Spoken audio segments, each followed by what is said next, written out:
Olá, irmãos, paz e graça a todos. Hoje eu trago uma palavra, uma mensagem de exortação, um estudo, um breve estudo sobre arrependimento, conversão, novo nascimento espiritual e santificação. Hoje eu vou tratar especificamente sobre o arrependimento de acordo com a palavra de Deus, certo? Então, compartilhem esse estudo. Muitas pessoas estão precisando ouvir o Evangelho da Graça, o Evangelho da Salvação.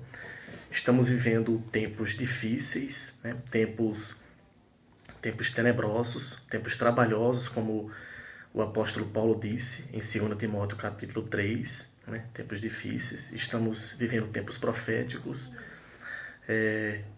Estamos vendo as profecias se cumprindo, todas as profecias se cumprindo, né, na nossa geração.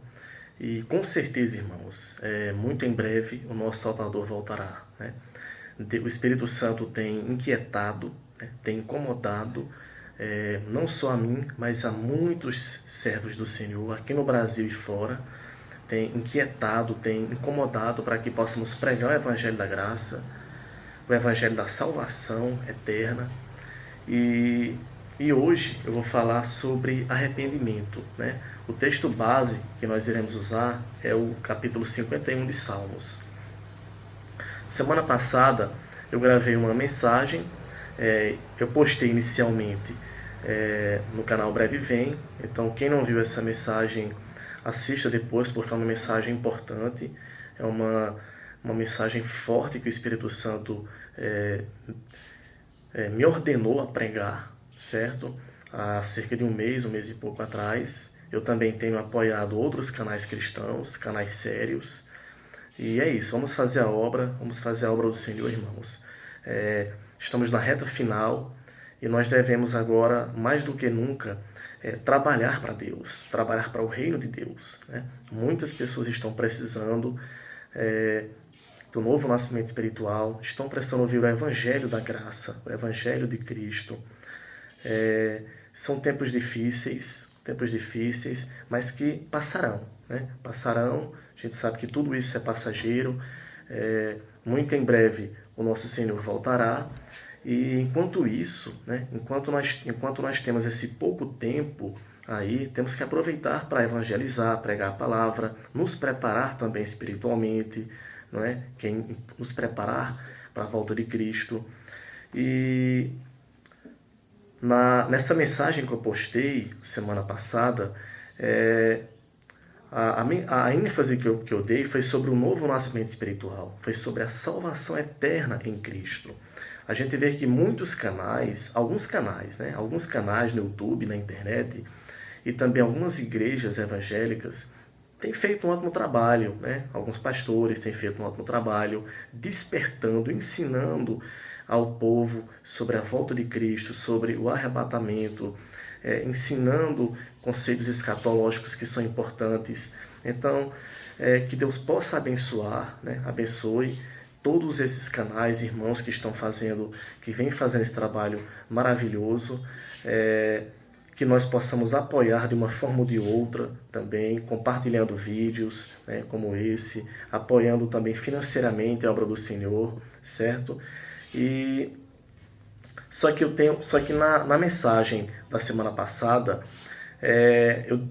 a mensagem é sobre um alerta. Inclusive o título do vídeo é sobre um aviso de Deus às igrejas aqui no Brasil e no mundo, certo? Esse é o título da mensagem que está no canal Breve Vem, que foi postado inicialmente.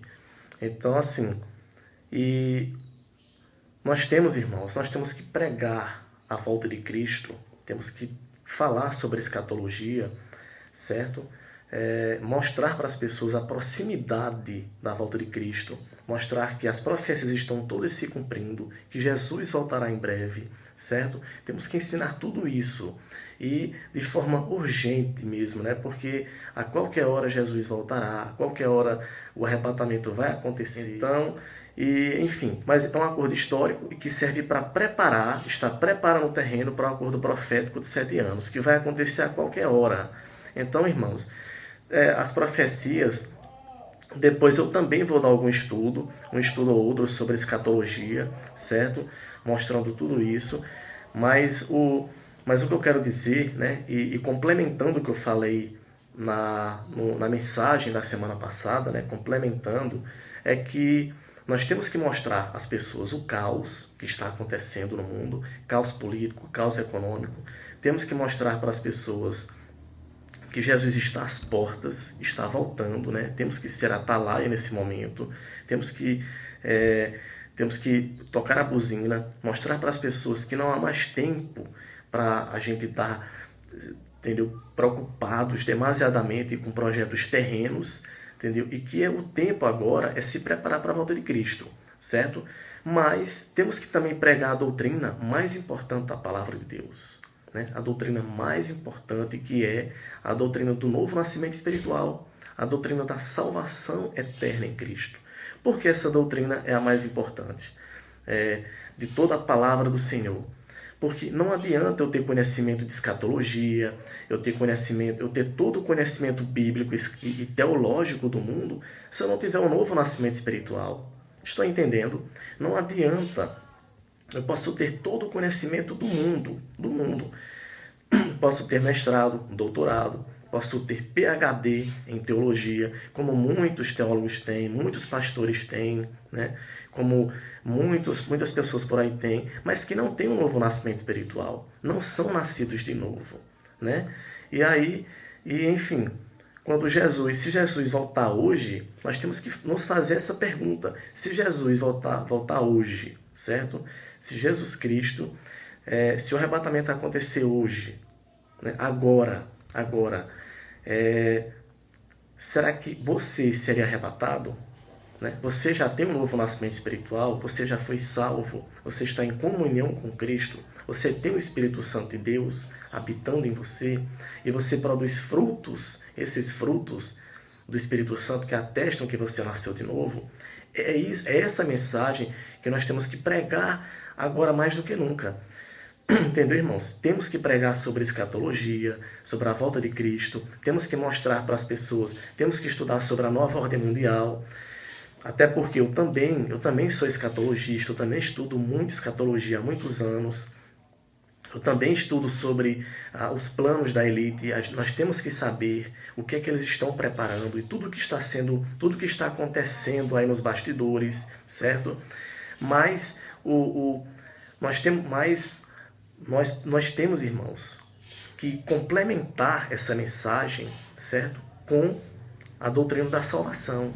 Até porque tudo converge, irmão, tudo deve convergir na salvação em Cristo, né? Jesus Cristo, ele é a chave hermenêutica. O que é que isso quer dizer? Que todo o texto bíblico, todos os ensinamentos bíblicos, todas as doutrinas, elas convergem. Elas convergem para Jesus Cristo, para o Filho de Deus. Né? E nós veremos isso depois, né? Elas convergem, certo? Então, lá em Colossenses capítulo 1, versículo 19 e 20, né? Paulo diz que em Deus, né, que foi do agrado de Deus que no seu Filho Jesus Cristo habitasse, né, habitasse toda a plenitude, toda a perfeição. Tudo foi feito por Ele e para Ele, né? Tudo foi feito por Ele, certo? Tudo foi feito através de Jesus. Deus criou todo o universo junto com o seu Filho, através do seu Filho Jesus Cristo, certo? Então tudo foi feito por Ele e para Ele. Então toda a nossa mensagem deve convergir para Cristo, certo? Se eu estou falando, não importa se o meu ministério é falar sobre escatologia, falar sobre os planos da elite mundial, entendeu? Falar sobre nova ordem mundial. Tudo isso é importante, mas deve convergir para a salvação em Cristo. Eu sempre a ênfase tem que ser na salvação em Cristo. João capítulo 3, versículo 30, João Batista diz, né? É necessário que eu diminua e ele cresça. Necessário que eu diminua, é necessário que a gente diminua e que Jesus Cristo, Filho de Deus, cresça. Então tudo deve convergir para Jesus Cristo, para o Filho de Deus, certo? Toda a mensagem, toda mensagem, qualquer ministério que você tenha, entendeu? Se você é um pastor, missionário, se você tem um canal no YouTube, certo? Se você é um apoiador, né? Nós, por exemplo, né? Eu trabalho com professor e, enfim, trabalho com professor de economia, administração, mas estou sempre pregando a palavra do Senhor em todos os ambientes que eu vou, né? Todos nós temos que pregar a palavra, né? Pregar o Evangelho de Cristo.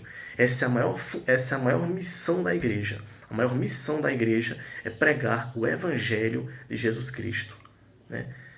De Cristo. E tudo deve convergir para Cristo, para a salvação em Jesus Cristo, certo? Então, vamos falar um pouco hoje sobre arrependimento, né? Conversão, e nos próximos estudos, se Deus permitir, se for da vontade do Pai, nós iremos aprofundar um pouco mais isso, certo? Sobre esses conceitos que são de extrema importância, certo? Porque conversão, arrependimento, novo nascimento espiritual, certo? Que é conversão, santificação, a fé, certo? A perseverança dos santos, todos esses conceitos, esses termos, eles fazem parte do estudo da soteriologia bíblica, que é o ramo da teologia que ensina como Deus opera a salvação. Ou seja, todos esses termos que eu mencionei agora fazem parte da doutrina da salvação bíblica, fazem parte da salvação em Cristo Jesus, certo?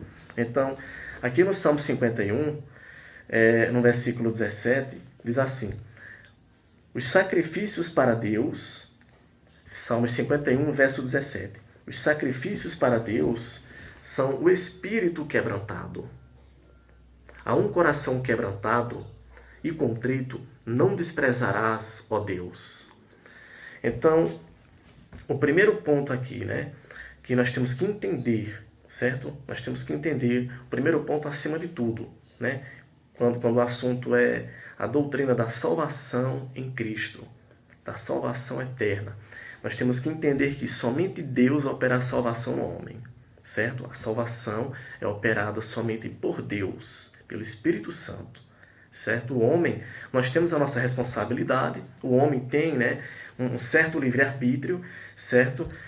Por exemplo, para lutar contra um pecado, para uma pessoa que está dominada, né, por algum tipo de escravidão, ele tem como fazer um tratamento, existe a medicina, existe a ciência aí para nos ajudar, para dar suporte, mas a salvação, somente Deus pode operar a salvação, somente Deus, né? Por isso que em Efésios capítulo 2, versículos 8 e 9, Paulo diz: pela graça sois salvos, por meio da fé. Isso não vem de vós, é um dom de Deus, um dom de Deus. A salvação é pela graça, né? Por meio da fé. E tudo isso é um dom de Deus, um dom gratuito de Deus, né? Romanos capítulo 6, versículo 23, Paulo diz: o salário pago pelo pecado é a morte, mas o dom gratuito de Deus é a vida eterna através de Jesus Cristo. Então, o salário pago pelo pecado, ou seja, por qualquer pecado, é a morte eterna, certo? Mas o dom gratuito de Deus é a vida eterna. Então, a vida eterna, como a Bíblia ensina exaustivamente, certo? Isso está claro no Antigo e no Novo Testamento. A salvação é operada somente por Deus, certo? Então, o arrependimento que é bíblico, que é genuíno, certo? A conversão genuína, o processo de santificação, de perseverança de um cristão na fé, tudo isso é operado somente por Deus, certo? Somente por Deus. E nós veremos isso no decorrer desse e de outros estudos, certo? Então, no capítulo 51, né, Davi diz, a parte B do versículo: um coração quebrantado e contrito não desprezarás, ó Deus. Então, o primeiro ponto, o primeiro aspecto em relação ao arrependimento é a gente ter um coração quebrantado. É nós termos um coração angustiado, contrito, né? Aí começa o Espírito Santo, né? Ele opera, né? Quando o Espírito Santo começa a operar em nós, a primeira coisa que o Espírito Santo de Deus faz é quebrantar o nosso coração. Então, se você está distante do Senhor, se você está longe dos caminhos do Pai, né? Se você conhece a Deus, se você já foi um cristão, um servo do Senhor, e você se distanciou devido às tribulações, às adversidades, entendeu? E devido ao engano do pecado, né? O pecado desse mundo, então clame a Deus que quebrante o seu coração. Você tem que, né? E se você está triste, angustiado, né? Isso já é uma evidência de que Deus está operando em você. Né? Se você está distante do Senhor, você está distante de Deus, certo? Então, e você está se sentindo incomodado, angustiado, com o coração quebrantado, triste, né? Enfim, depressivo, melancólico. Então, clame ao Senhor, né? Clame ao Senhor para que Ele possa derramar a graça dele sobre você, porque isso pode ser uma evidência clara de que o Espírito Santo já está atuando em você, atuando no seu coração, né? Quebrantando você, para a partir daí fazer, né? Lhe regenerar, fazer de você uma nova criatura, certo? Fazer de você um servo do Senhor, uma pessoa que vai realmente viver uma nova vida em Cristo Jesus, certo? Então, o primeiro ponto com relação ao arrependimento, certo? É isso, né? O arrependimento genuíno, ele é gerado, certo? A partir, entendeu? De um coração quebrantado, entendeu? Por isso que Davi diz, um coração quebrantado, né? Deus não despreza. Então, clame a Deus. Se você está triste, se você está angustiado, se você está distante do Senhor, longe dos caminhos do Senhor, e você não está feliz, clame a Deus. Continue clamando a Deus, certo? No seu íntimo, em oração, entendeu? Se você não puder, se você não estiver com forças para orar, peça a outros irmãos que orem por você. Né? A Bíblia diz que a oração de um justo pode muito em seus efeitos. A oração de um justo tem muito poder. Imagina a oração de muitos justos, né? De muitos irmãos cristãos orando, certo? No versículo 1, esse Salmo 51, ele é fantástico. Né? É um salmo, é um texto que mostra o que né? É um texto que mostra como Deus, como acontece o arrependimento em nós, certo?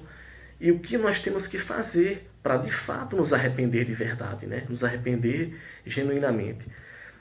Esse salmo foi escrito por Davi. Davi, ele, nessa época, Davi tinha, nessa fase aqui da vida de Davi tinha pecado, né? Tinha praticado adultério com Batseba. Tinha também a acusação de homicídio, né? Porque ele enviou o marido de Batseba para uma guerra, certo? Para uma guerra, e o marido dela morreu nessa guerra. E, enfim, Davi estava afastado do Senhor, ele se afastou, né? Davi foi um grande servo do Senhor, um grande homem de Deus, mas que nesse momento ele se afastou. E no versículo 1, né? E aí o profeta Natan foi conversar com ele, repreendeu Davi, certo? E olha o que foi que Davi... Vamos ver aqui rapidinho alguns versículos chaves nesse capítulo 51. No versículo 1, Davi diz: tem misericórdia de mim, ó Deus, segundo a tua benignidade, né? Apaga as minhas transgressões, segundo a multidão das tuas misericórdias. Lava-me completamente da minha iniquidade e purifica-me do meu pecado. Porque eu conheço as minhas transgressões, e o meu pecado está sempre diante de mim. Olha só a humildade de Davi. E é essa humildade, a postura que nós devemos ter, irmãos. Certo? Isso se aplica a todos nós. Isso se aplica a todos nós. Certo? Todos nós temos que ter essa postura diariamente diante de Deus. Não é só para quem está afastado, para quem está precisando se converter, não. Entendeu? Isso aqui é para todos nós, essa postura de humildade, certo? Perante Deus, de clamar a Deus sempre com misericórdia, porque nós não somos nada, né? Nós não somos absolutamente nada. Tudo que nós fazemos é pela graça de Deus, né? é pela misericórdia de Deus em nossa vida. E aí, Davi continua falando: eis que em iniquidade fui formado, e em pecado me concebeu minha mãe. Purifica-me, no versículo 7, com esopo, e ficarei limpo. Né? Lava-me, e ficarei mais alvo do que a neve. Faze-me ouvir júbilo e a alegria, para que gozem os ossos que tu quebraste. Cria, no versículo 10, cria em mim, ó Deus, um coração puro e renova em mim um espírito reto. Não me lances fora da tua presença. E aí no versículo 12, Davi diz: torna a dar-me a alegria da tua salvação. A salvação vem de Deus, né? Torna-me, né? Ele diz, torna a dar-me a alegria da tua salvação e sustém-me como espírito voluntário. Então, irmãos, esse Salmo 51 é um texto muito lindo, né? É um texto que mostra a postura que todos nós cristãos temos que ter perante Deus, de clamar por misericórdia, por compaixão, pela graça de Deus, né? Louvar a Deus todos os dias pela sua graça, certo? E para aquelas pessoas, né, para aqueles irmãos, para aquelas pessoas que estão precisando de um renovo, precisando de arrependimento, precisando de conversão, né, de uma conversão, que vocês possam ter a postura que Davi, né, que foi chamado de amigo de Deus, né, Davi, que todos nós possamos ter essa postura, certo? De reconheça seus pecados, reconheça suas limitações, reconheça suas fraquezas, né? Reconheça quão pecaminosos nós somos, certo? E reconheça que você hoje está distante dos caminhos do Pai, que você precisa, né? Peça a Deus que lhe purifique do pecado, né? Que Ele dê um renovo, que gere em você um novo nascimento espiritual, que faça de você uma nova criatura. É isso que todos nós temos que pedir, principalmente aquelas... você, né, se estiver distante do Senhor, se estiver com o coração quebrantado, angustiado. E no versículo 17, Davi diz: os sacrifícios para Deus são o espírito quebrantado. O sacrifício para Deus né? Os sacrifícios para Deus são o espírito quebrantado. Então, o que Deus quer da gente é um espírito quebrantado, certo? É isso que Deus quer de nós. Então, se você está distante do Senhor, entendeu? Clame a Deus para que o Espírito Santo quebrante o seu coração, para que você consiga enxergar que a nossa vida, certo? Que a nossa existência aqui nesse mundo, ela não tem importância, ela não tem significado, ela não faz sentido sem a presença de Deus, sem estarmos em comunhão com Deus, né? Então, só há significado em nossa vida, em nossa existência, aqui na Terra, né? Aqui na Terra, quando nós, de fato, servimos a Deus, quando nós vivemos para glorificar e para honrar o nome de Deus, certo? Então, essa é a mensagem que eu queria deixar hoje. Que Deus abençoe todos que ouvirem essa mensagem, certo? E que o Espírito Santo, através dessa mensagem, possa impactar o seu coração, certo? E que você volte para os caminhos do Senhor, né? Que você, assim como Davi, reconheça seu pecado, né? Que Deus quebrante o seu coração, porque é isso que Deus quer, um coração quebrantado, um coração humilde, um coração um coração pronto, né, para servir ao Senhor, certo? Então, obrigado e glória a Deus.